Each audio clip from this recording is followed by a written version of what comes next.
Therefore, I have determined that it is time to officially recognize Jerusalem as the capital of Israel.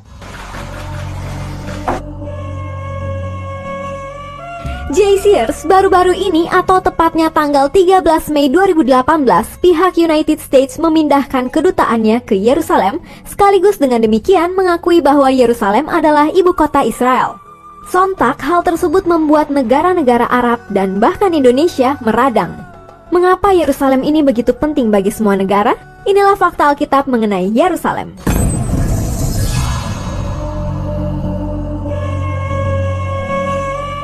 Yerusalem atau Yerusalem, disebut juga Al-Quds dalam bahasa Arab, merupakan salah satu kota tertua di dunia, terletak di sebuah dataran tinggi di pegunungan Yudea antara Laut Tengah dan Laut Mati. Kota ini dianggap suci dalam 3 agama Abrahamik utama, Yudaisme, Kekristenan, dan Islam. Sepanjang sejarahnya yang panjang, Yerusalem pernah dihancurkan setidaknya 2 kali, dikepung 23 kali, diserang 52 kali, dan direbut serta direbut kembali 44 kali. Bagian tertua kota ini menjadi tempat pemukiman pada milenium keempat sebelum Masehi. Pada tahun 1538, dibangun tembok di sekitar Yerusalem dalam pemerintahan Sultan Sulaiman yang luar biasa. Saat ini tembok tersebut mengelilingi kota lama yang mana secara tradisi terbagi menjadi 4 bagian. Sejak awal abad ke-19 dikenal sebagai kawasan Armenia, Kristen, Yahudi, dan Muslim. Kota lama menjadi sebuah situs warisan dunia pada tahun 1981 dan termasuk dalam daftar situs warisan dunia yang dalam bahaya. Yerusalem modern telah berkembang jauh melampaui batas-batas kota lama. Menurut Alkitab, Raja Daud merebut kota ini dari suku Yebus dan kemudian didirikannya sebagai ibu kota Israel pada tahun 1070 sebelum Masehi.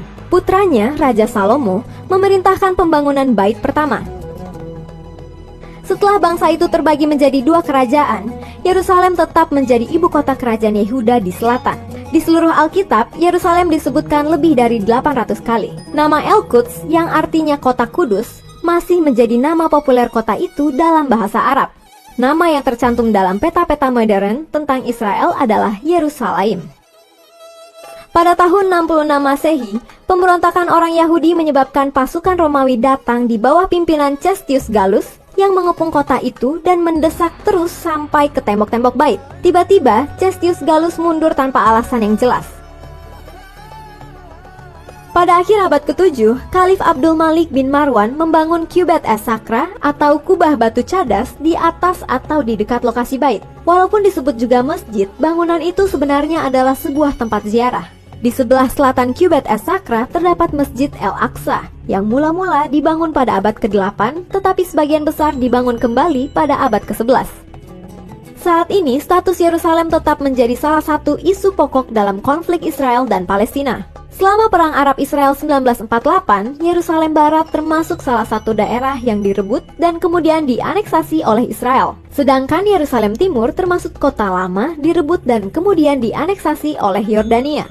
Israel merebut Yerusalem Timur dari Yordania pada Perang 6 Hari tahun 1967 dan setelah itu menganeksasinya ke dalam Yerusalem bersama dengan tambahan wilayah di sekitarnya. Salah satu hukum dasar Israel, yaitu Hukum Yerusalem tahun 1980, menyebut Yerusalem sebagai ibu kota yang tak terbagi dari negara tersebut. Semua bidang pemerintahan Israel berada di Yerusalem, termasuk Knesset atau Parlemen Israel, kediaman Perdana Menteri dan Presiden, juga Mahkamah Agung. Israel memiliki suatu klaim yang lebih kuat untuk kedaulatannya atas Yerusalem Barat. Di Yerusalem juga terdapat beberapa lembaga Israel non-pemerintah yang memiliki kepentingan nasional, misalnya Universitas Ibrani dan Museum Israel dengan Shrine of the Book di lapangannya. Nah, itu dia JCers, fakta Alkitab tentang kota Yerusalem.